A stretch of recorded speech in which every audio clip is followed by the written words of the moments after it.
வணக்கம் மக்களே. இன்னைக்கு என்ன குழம்பு வைக்கலாம் அப்படின்னா கத்திரிக்காய் தான். கத்திரிக்காய் குழம்பு கிராமத்தில் வைக்கிறது தான். கிராமத்துலனா எங்கள் பாட்டி எங்கள் அம்மா வைக்கிற மெத்தேடில் தான் நான் வைக்கிறேன். அது எப்படியெல்லாம் பண்ணாங்க கொஞ்சம் கார குழம்புன்னு சொல்லுவாங்க, கத்திரிக்காய் கார குழம்பு அப்படின்ட்டு. இது இந்த கிராமத்து எங்கள் கிராமத்தில் எங்கள் பாட்டி எங்கள் அம்மாலாம் செஞ்சு பார்க்குறோம். எப்படின்ட்டு பார்க்கலாமா.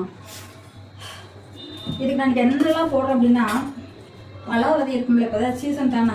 பலாவதை, முருங்கைக்காய், ரெண்டு பச்சை மிளகாய் நான் வந்து அது கட் பண்ணி போட மாட்டேன், அப்படியே தான் போட்டுருவேன். சரிங்களா. அப்புறம் முருங்கைக்காய், இதெல்லாம் தண்ணி இருக்குதுல்ல, முருங்கைக்காய் கட் பண்ணுறது கட் பண்ணிவிட்டு கழுவக்கூடாதுமாங்க. பரவாயில்ல, நம்ம நல்லா பண்ணிக்கலாம், ஒன்றும் பிரச்சனை இல்லை. கொஞ்சம் விட்டமின்ஸ் வெளியே போகும் என்ன. அதுக்கு பலாவதை,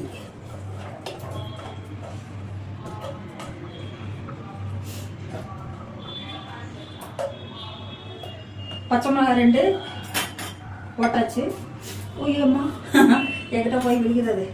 பெரிய வெங்காயம்,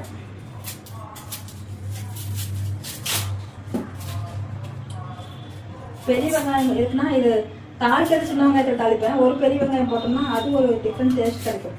நீங்கள் குழம்பு வேகிறப்ப ஒரு வெங்காயம் தொளிச்சு போட்டோம்னா, எங்கள் அம்மா சின்ன வெங்காயமாக இருந்தாலும் தொளிச்சு போடுவாங்க, வேகிறப்ப கொஞ்சம் கொடுப்பாங்க.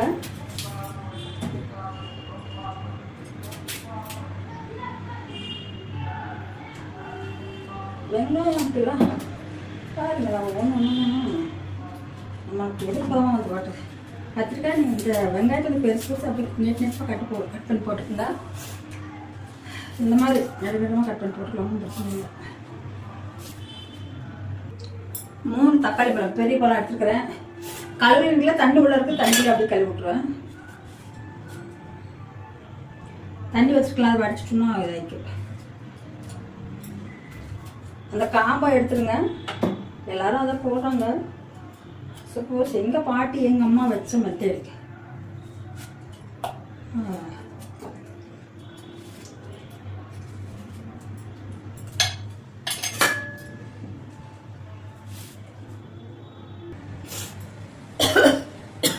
இதில் என்னென்ன போட்டிருக்கிறேன் அப்படின்னா, கத்திரிக்காய், முருங்கைக்காய், அப்புறம் இந்த பலாப்பழ விதை இருக்குல்ல அது, தக்காளி, பெரிய வெங்காயம் 2 சின்னதாக, ஓரளவுக்கு ரொம்ப பிரச்சனை, ஓரளவுக்கு மீடியம் சைஸில் 2 போட்டேன். கருவேப்பிலை போட்டுருக்கேன். கருவேப்பிலை எந்த குழம்பா இருந்தாலும் முன்னாடி போடுவேன். கருவேப்பிலை போட்டுக்கிறேன். இதெல்லாம் இப்போ என்ன பண்ணுறதுன்னா பாருங்கள், உப்பு இந்த அளவுக்கு போட்டுக்கிறேன். நான் எனக்கு தேவையான அளவு போட்டுக்க உப்பு விருப்பம்.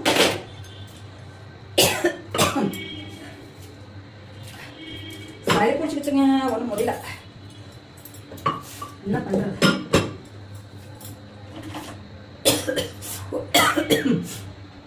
உப்பு, கடலை எண்ணெய் கொஞ்சம் ஊற்றிங்க. கடலை எண்ணெய் இல்லை, நீங்கள் எந்த எண்ணெய் யூஸ் பண்ணாலும் பரவாயில்ல, அதை யூஸ் பண்ணிக்கோங்க. ஏன்னா நம்ம ஒன்று சொல்லுவோம்.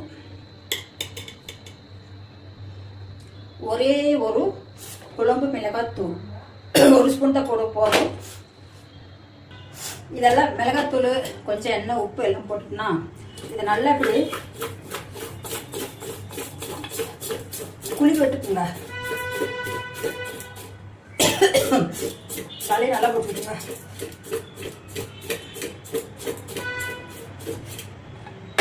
மஞ்சத்தூள் இதுலயே இருக்குது, போட வேண்டியதில்லை. நாங்கள் குழம்பு மிளகாத்தூள், சாம்பார் தூள் அரைப்போம்ல, அப்பவே அதில் மஞ்சளும் கூட போட்டுருக்கோம்மா. அவங்க மெத்தடில் தான் பண்ணிக்கிறேன். இந்த இப்படி எல்லா காயில் காரம் பிடிச்சிருக்கா, உப்பு, காரம், எண்ணெய் எல்லாமே. இதை என்ன பண்ணுறீங்கன்னா, ஒரு 10 நிமிஷம் அப்படியே அதெல்லாம் இந்த இது காரம், உப்பு இதெல்லாம் உள்ளே இறங்கிட்டு காயில் 10 நிமிஷம் மூடி வச்சுட்டு அதுக்கப்புறம் நம்ம எப்படி பண்ணுறது பார்ப்போம். 10 நிமிஷம் ஆயிடுச்சுங்களா. இது அப்படியே தண்ணி வேணும், ஒரு தண்ணி ஊற்றிட்டு புளி வந்து நான் கரைச்சி போடல. இது அப்படியே அப்படியே போட்டுருவதில்ல. அது வெந்து வர்றப்ப எல்லாம் இந்த புளிப்பெல்லாம் கரெக்டாக வராது. நம்ம கழிஞ்சிட்டு போட்டோம்னா, இது போட்டோம்னா தனியாக அப்படியே இருக்கும், புளிப்பு மட்டும் இறங்கிக்கும். அதை அப்புறம் தனியாக வந்து கரண்டியில் எடுத்துக்கலாம் நம்ம. அதனால புளி அப்படியே போடுறேன் நான். புளி போட்டுட்டு தண்ணி உங்களுக்கு எவ்வளோ தேவைப்படுமோ அந்த அளவுக்கு ஊற்றிக்குங்க. கொஞ்சம் திக்னஸாக வேணும் அப்படின்னா கம்மியாக ஊற்றிக்கலாம். திக்னஸ் வேண்டாம் எங்களுக்கு தனியாக இருந்தால் போதும்னா அந்த மாதிரி நீங்கள் வச்சுக்கலாம்.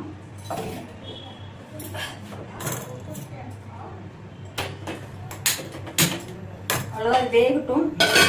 வெந்ததுக்கப்புறம் தாளிக்கிறது தான் ரொம்ப ஈஸியானதா. அது செம்ம டேஸ்ட்டாக இருக்கும். நீங்கள் இப்படி செஞ்சு பாருங்க, செம்ம டேஸ்ட்டாக இருக்கும்.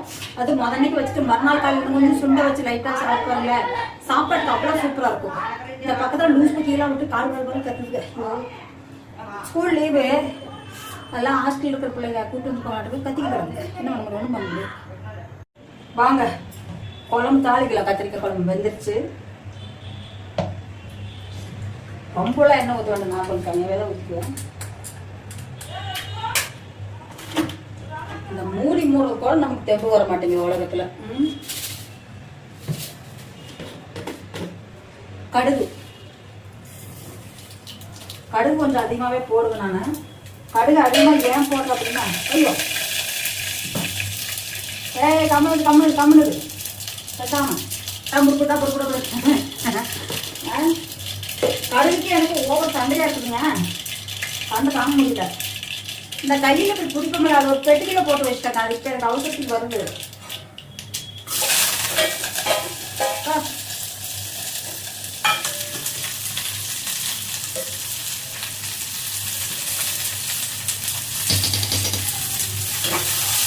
கருவேப்பிலை, சின்ன வெங்காயம் தாளிக்கிறது மேக்ஸிமம் நம்ம தமிழ்நாட்டில் எல்லாரும் சின்ன வெங்காயம் தான் போடுவாங்க. காசு 1-2 மாட்டாங்க, வேணா வேற போடுவாங்க. சாப்பாடும் ரெடி ஆயிடுச்சு.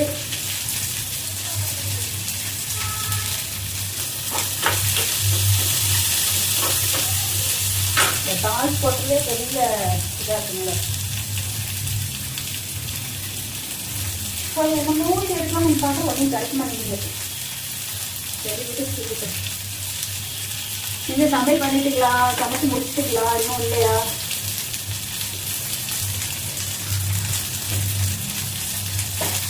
இந்த பக்கம் சாப்பாடு இந்த டம்ளர்ல 1 டம்ளர் போட்ட அரிசி வரும். எவ்வளோ சாப்பாடு வந்துருக்குது. இது நான் என்ன 3 நேரத்துக்கு இதை சாப்பிடுவேங்க. இப்போ சாப்பிடணும்னா எப்பாவது ஒரு கிடைக்காங்க, வாரத்தில் ஒரு நாள் தான் அப்படி கிடைக்கும். அது 3 நேரத்துக்கு இப்போ சாப்பிடுவேன். நைட்டுக்கு நாளைக்கு காலைக்கு இருக்கும். காலைக்கு வந்து தயிர் ஊற்றி சாப்பிட்டுக்குவேன் நாளைக்கு காலையில். இப்போ மட்டும் குழம்பு. இந்த குழம்பு எனக்கு ரொம்ப பிடிக்கும். கத்திரிக்காய், முருங்கைக்காய், தக்காளி, அப்போ இது அது என்னது பலாக்கொட்டை கொட்டைக்குழம்பு வீட்டில்.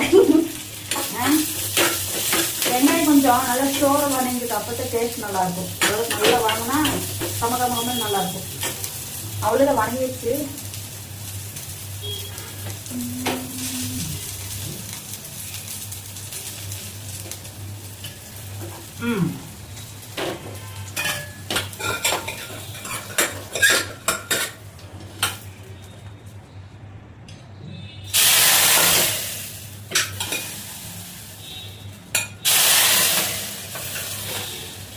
அப்படி தாளிச்சுட்டோம்ங்க, செம்மையாக இருக்கும்.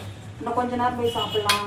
நாளைக்கு இந்த குழம்பு 2-3 நாளைக்கோ நீங்கள் வச்சு தாராளமாக சாப்பிட்லாம். அந்தளவுக்கு டேஸ்ட்டாகவும் இருக்கும், கெடாமல் இருக்கும்.